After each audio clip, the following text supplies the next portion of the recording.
Welcome to 10-Minute I/O, where you'll find bite-sized information on all topics related to industrial organizational psychology. My name is Steve Jong. I'm an I/O psychologist. Today's topic will be on psychometrics. For those of you familiar with assessments, you know there are hundreds, if not thousands, of assessments available out there. It can be pretty daunting to try and figure out what assessment is right for what population and what setting. My goal for this video is to help you clarify some of that confusion and to help you become a more savvy consumer of assessments. So let's start with the definition of psychometrics.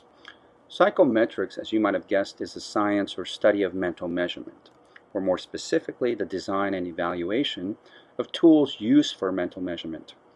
When I say tools, it could be as simple as a quiz or final exam in your classroom, or as complex as certification or licensure exams. So psychometricians are interested in designing tests and assessments that will accurately evaluate some of those qualities like intelligence, personality, values, and so on that make us all unique individuals. So why bother? Because we're all different. We not only differ in physical characteristics, but we differ in what we think about, how we think about those things, what we value, and what we're interested in, what gets us excited. So understanding these differences from a more objective perspective can be very helpful. Now, you may be wondering what assessments actually measure. One broad framework I like to use is the KSAO framework, which stands for knowledge, skills, abilities, and other qualities. Under knowledge, you have things like math, geography, history, and so on. Skills, you have driving skills, computer writing skills. Abilities, you have intelligence, physical ability. And of course, in other qualities, you have personality, values, interest, and so on. Now, most assessments will tap into multiple areas simultaneously. So it's important to understand that these categories are not independent of one another. So where can we use assessments? I highlight here some of the most common areas where assessments can be used, but I'm sure you can think of many more. Employee selection, as an example.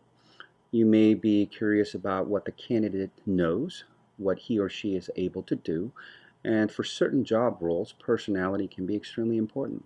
For mate selection or romantic relationships, you may be curious about whether or not your prospective partner holds the same set of values as you do when it comes to finances, religion, and family. Jumping down to the certifications and licensures, these are exams developed by industries, different industries, dental, medical, construction, legal. And these are exams designed to ensure a certain minimum level of competency so that once they reach a certification or license, they know that they're able to carry out certain tasks so that the individual companies don't have to necessarily test each one of the candidates that they're about to hire. Just to give you some actual examples of career-related assessments, I list 5 here, starting with the self-directed search, SDS, down to career assessment inventory, or CAI. To focus your attention on the second one, the strong interest inventory, this is probably one of the most widely used interest assessments. This was developed by Edward Strong back in the 1920s and revised by Holland later on with his 6 codes or typologies. And those codes are realistic, investigative, artistic, social, enterprising, and conventional. The idea is that most of us have an interest that fall into some combination of those 6 areas. So when you take the assessment, you get a 3-letter code, something like RIC, to stand for realistic, investigative, and conventional. And once you have the code, it also guides you to particular career areas that you're most likely to find interesting and by extension be more successful. As for the education-related assessments, I list 6 here, some of which you are familiar with: SAT, ACT, GRE, and so on. For the most part, these assessments are tapping into your verbal, mathematical, and analytical reasoning skills. What's important to remember about these assessments is that the more you practice, the better you can do on these.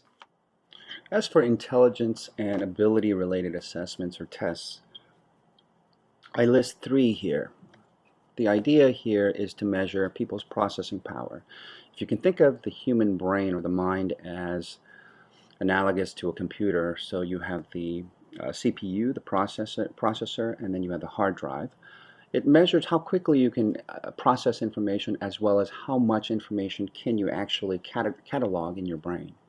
The Wechsler's Adult Intelligence Scale weighs, I won't go into too much detail, but gets into such things as verbal comprehension, mathematical reasoning, information processing, visual puzzles, block design, and so on. There's a number of different dimensions that it measures. The second one, Wonderlic Cognitive Ability Test, is mostly about general knowledge, something that you would see maybe in Jeopardy! The third one is called Raven's Matrices, and I give you some examples here, 3 items that measure pattern recognition, and this test is considered to be nonverbal or culture-free, because as you can see in the first box, you are asked to, or all 3 boxes, you're asked to identify the next pattern in the sequence shown. As for personality assessments, I list here some of the most popular ones, but there are a ton more than what you see here.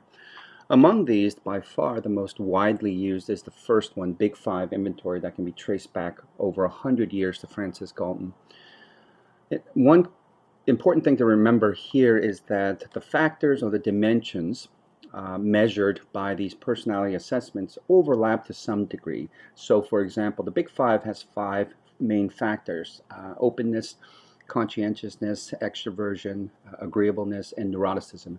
And the neuroticism, for example, from the Big Five inventory would correlate with emotional stability in the 16PF. Agreeableness from the Big Five would correlate well with warmth from the 16PF, and then steadiness from DISC.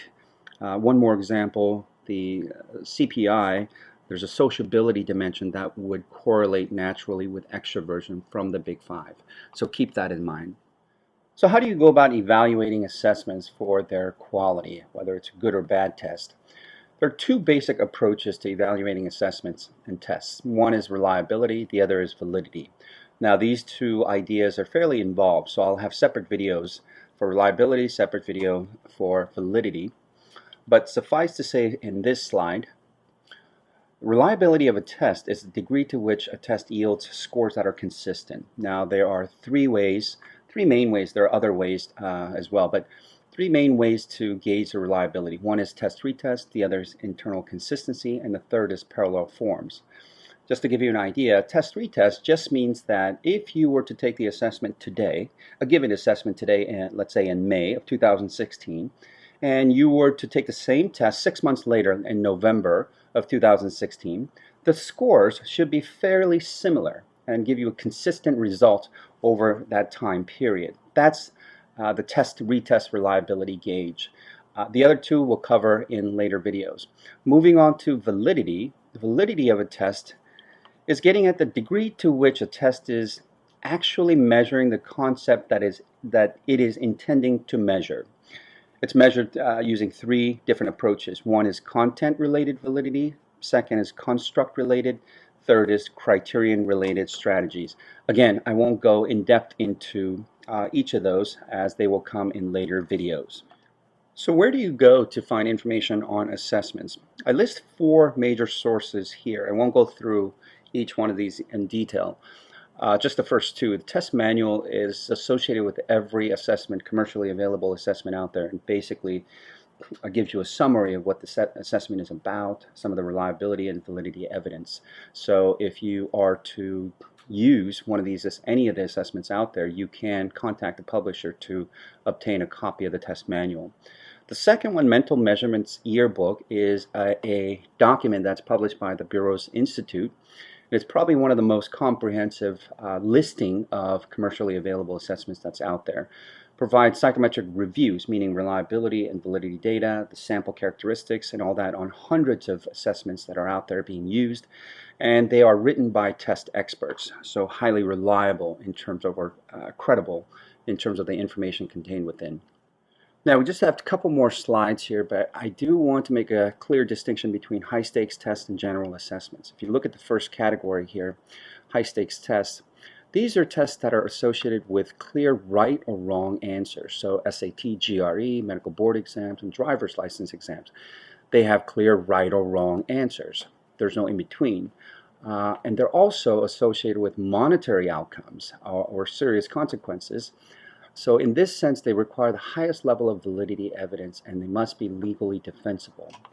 In the second category shown here, Class B or general assessments, personality assessments, career, leadership style assessments, as you can see, there are no clear right or wrong answers. And so although they also need to be valid, they're a little more difficult to enforce from a legal standpoint. Therefore, this distinction is very important. Thank you so much for watching. I hope you found this information to be helpful. Coming up next, we'll be talking about test reliability, so tune in soon.